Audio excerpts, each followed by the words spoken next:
Jedi News Interview. Mark Newbold interviews Warwick Davis.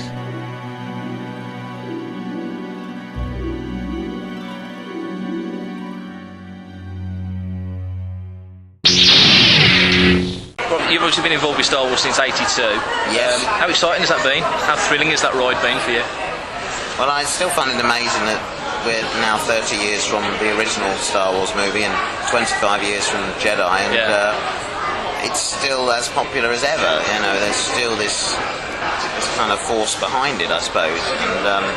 And now I'm meeting a whole new generation of fans who weren't even born or even thought about when the films came out originally. So that's a really nice thing, and you can see the parents are kind of excited to be able to hand something on that they grew up with for their children, and that's why I think, you know, events like this are so popular, because, you know, dads have an excuse to kind of enjoy Star Wars again because they can bring the kids around. That was very clear at Celebration Europe, wasn't it? Oh, absolutely. It was very much a family event, and that's what we wanted to create, was something that families could come and enjoy. And that was really kind of my objective, was to create shows there that appeal to families, because, you know, you've got mum and sister perhaps that come with you know, husband and son who really kind of was like, oh, I don't want to be a Star Wars. So my shows were more about entertainment with a Star Wars twist, you know, and hopefully I'll pull that off. But I wanted to bring everybody into it, and everybody could have a good time. It wasn't too niche, wasn't too anorak. No, it worked. It's supposed to be for everyone. It worked. When you were 11 when you signed up for Jedi, weren't you? 11? Yes. Yeah. How aware were you of Star Wars then? I was fan of Star Wars, New Hope and Empire. Very much so, you know, as any other 11-year-old is, you know, into the films. And I've got memory of 77 lining up outside Sutton Cinema. Yeah? Sutton in, it's Sutton in Surrey, I think. Oh, right. Sutton in Surrey. Oh, I live near to Sutton in West Midlands. Down south. And everybody started going and the excitement builds, and then they cut the line off. I didn't get in. Stood outside and waited 2 hours while they watched it, and then went into the next showing. So it's very much something you had to do, even at, you know, 7. You had to be there, and so really great fun and great memories. Now, I saw this years ago. You worked with Roy Kinnear on that little Revenge of the Ewok? Return of the Ewok. Return of the Ewok. How did that come about? It was really the brainchild of the first assistant director, David Tomlin. Oh yeah. Who kind of looked at me and was inspired to kind of come up with a story. And he was a filmmaker himself, and we just shot the film during lunch hours and on Sundays and through the course of the filming. And originally it was designed to be kind of a promotional short film to go along with Star Wars or whatever films they were kind of, you know they used to do shorts. They don't do it now. No. That was what it was originally designed for, and it was never completed. And it's really now shown at events that I appear at, and I use it to raise money, and the charities benefit from it. And then it's never going to be made available to buy. No. It's just one of those things, logistics of clearances, and because it features all of the main cast. Oh yeah. You know, all sorts of people gave their time for it. You're proud of it? Oh yeah, it's lovely. Yeah. It's a lovely film, and always is a thrill for fans to see. You can see it kind of like, wow, you know, it's really something special. Yeah. Is it true you played R2 in certain scenes in Jedi? Or is that just I didn't. No, you did play Yoda in one of the films, though, didn't you? That's episode 1, I've never been in the R2D2 outfit, no. You haven't fancied jumping in? Leave that to the professional. Yeah, that's true. Willow was a huge film for you, obviously, because obviously you name it right up the sort of list of cast. Do you see that as your real big break, or do you think it's still Jedi that? Jedi, I still see that, because that's my introduction to the world of acting and the world of films. And my introduction also to George Lucas, who then, you know, was inspired to write Willow because of him knowing me. You know what I mean? That is the story. You know, he told that to my mum while we were doing the Ewok movies. He said, I've got this idea for a film for Warwick, but he's too young at the moment. That was Willow. That must have been thrilling to know that. He came out with that 5 years previous. So I see really Star Wars as the break. excuse me, Willow, it was another kind of boost along the way. It was the first role that I'd had where I wasn't hidden behind a creature mask. Yeah.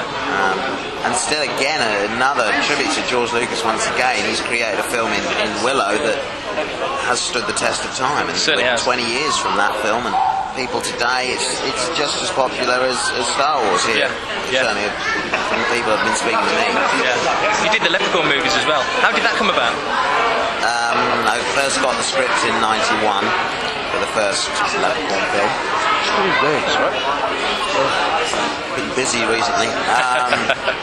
And the director and the writer, he didn't want to send me the script because he'd seen Willow and thought, well, I was too nice a guy. I'm not going to be up for this or anything. But as soon as I read it, it was like, great, I need to do this. Because kind of when you've done a movie like Willow that's quite... It's make a big impact, and it's, people go, oh, he's the guy from Willow. I was like, oh, I don't want to get kind of niched into that. Yeah. So Leprechaun, I made a complete departure. Did the film, had a great time playing a villain and just being obscene, really absurd.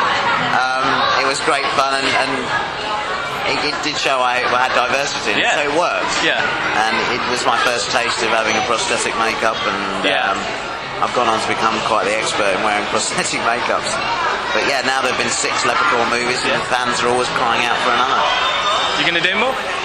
If the script was great, and there's a few scripts about, and they wanted me to do it, I'd certainly be up for it. Do you prefer being in, seeing Wicket there, do you prefer being in the makeup or the costume, or do you prefer being animated? Don't you mind? Either way, I don't mind, because it's acting, and that's what I love doing. If I didn't love acting, I wouldn't be doing this, because otherwise it's very, very challenging sort of lifestyle and challenging career to have.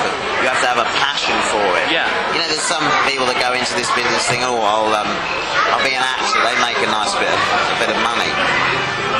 That isn't really the case. Yeah. And secondly, you couldn't get by on that, because if you're thinking about doing this for the money, you're going to soon give up and go somewhere else. But you have to have a passion and a drive, and so that's really what keeps me going through this. And if I have to wear a 3-hour makeup, then that's great as well. It allows me to completely immerse myself in that character. And it's a completely different character. You're changing your look, you're changing your voice. It's a complete transformation. And if I can do a film where I'm not recognised and people go, I didn't know that was you, then I'm really happy. Done your job. Yeah. You've gone from being in the Star Wars movies, now you've gone to being in the Harry Potter films, Professor Flitwick. How was that? I mean, that must be fantastic to move to another massive set of films. When we did the first one, the books were really popular and successful, and when I heard they were making the movie, I was like, oh, I'd love to be at that. Yeah. Surely, I hadn't read the book at that point, surely there's something for me in there. Yeah. Well, we got the call through, they wanted to go and meet Chris Columbus about playing Flitwick. Yeah. And so I went in, I did some improv with him, had a good real fun meeting. Yeah. A lot of laughter. I remember the casting directors were there and the producers, and it's just a lot of fun it was. And then I had an anxious few weeks waiting to hear. And then when they called up, they said, we'd love Warwick to play the character. We'd also like him to do the Goblin bank teller. Yes, I was going to ask you about that. Got spanked. So, I was so thrilled about one, but I'd actually landed 2 parts in the same movie. And then since that day, it's kind of I played Flitwick in each movie, and in Order of the Phoenix, I played 2 characters again, another different Goblin. Yeah. So it's all good. I'll be starting the 6th one in February. Of course, that's coming soon, isn't it? Yeah.